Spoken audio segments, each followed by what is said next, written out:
तो आधे घंटे में कटाई नहीं होती।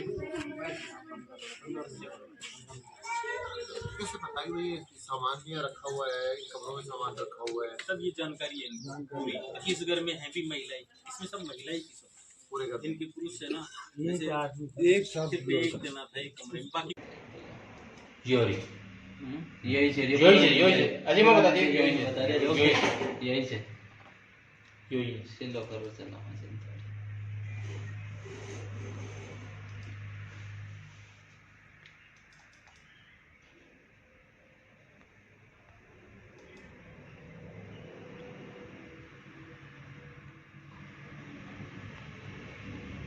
पाँच मिनट बाकी है वो डेढ़ यही ये लग रही स्कॉर्पियो। वहाँ पे 4-5 जने खड़े थे बाहर रोड पर।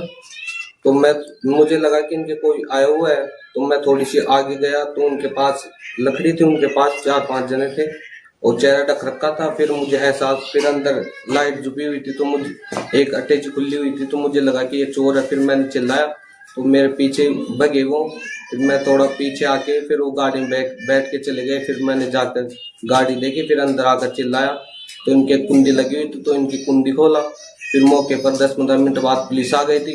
पुलिस आ गई, माता के मंदिर है, माता का मामाई माता का मंदिर है, वहाँ पे जाके सीसीटीवी में देख के वापसी आ गई थी। ऐसे नहीं कि नाकाबंदी कर सकते थे 10-15 मिनट बाद, लेकिन मैं ही अंदर सो रही थी, बाहर से आवाज आई तो मैंने सोचा बंदर होंगे, क्योंकि रोज बंदर आते हैं और कुछ ना कुछ गिराते हैं। तो गिराने की आवाज आई, मैंने सोचा बंदर कुछ गिरा रहे होंगे। फिर मैंने बाहर की लाइट जलाई, मैंने भगाने की कोशिश की। फिर मैंने सोचा कि बंदर सामने आएंगे, कुछ है भी नहीं, रहने दे चले जाएंगे। फिर मैंने देखा उनका कितने बंदर है, शायद चले जाएंगे। फिर मैंने देखा तो फिर आदमी जा रहा था, मैंने सोचा घर का ही सदस्य उठ गया होगा।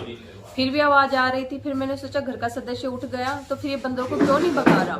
फिर बाद में मैंने देखा जगह है मेरे क्वार्टर के अंदर से, तो उसमें से दिखता है थोड़ा थोड़ा। तो फिर मैंने देखा वो एक आदमी खड़ा हुआ था, पतला सा लंबा सा था, मुंह बंधा हुआ था, लकड़ी लेके वो मेरे दरवाजे के पास ही घूम रहा था। फिर मैंने देखा वो चोर है। फिर मैंने कुंडी खोलने की कोशिश की, बाहर से कुंडी लगी हुई थी। फिर मैंने अंदर की लगाई वापस। फिर मैंने फोन किया तो दीपा साहब का फोन स्विच ऑफ था, एक विद्या ने फोन उठाया नहीं। फिर बाद में मैंने आवाज लगाने की कोशिश की, मेरी आवाज ही नहीं पड़ पाई। तो फिर बाहर से आवाज आई, वो बोला कि चोर घुस गए, माँ आपका बक्सा ले गए दादी। फिर वो आया, फिर वो कुंडी खोला। फिर बाद में मैंने बोला कि हाँ मैंने देखा था उन चोरों को। आपको इतनी जानकारी के बाद में चिल्लाए क्यों नहीं? चिल्लाई थी, वो आवाज ही तब गई मेरी, तो आवाज ही नहीं पड़ पाई। मैं विद्या का नाम भी ले रही थी, वो विद्या का नाम भी नहीं ले पाई मैं। तो अपने कमरों में सो रही थी तो उनको बाहर से बंद कर गए। और उन चोरों को इस चीज का आभास था पहले से कि इस परिवार में मेहनत मजदूरी करने के लिए व्यक्ति है, तो कोई नौकरी, जैसे माता दीन है वो भाई हमारे नौकरी करता है बाहर, भागीरथ है ये दूसरे गांव में गया हुआ था मजदूरी करने के लिए। तो ये नहीं थे, इनको आभास था कि इसमें कोई नहीं है, महिलाएं हैं। और अगर ये कोई जाग हो जाती, ये देख भी लेते तो ये उनका पूरा सामना करने की कोशिश करते और हो सकता है इन पे कोई वार करने की कोशिश भी करते। तो इन्होंने एक पूरी सोच समझ के और बड़ी चालबाजी से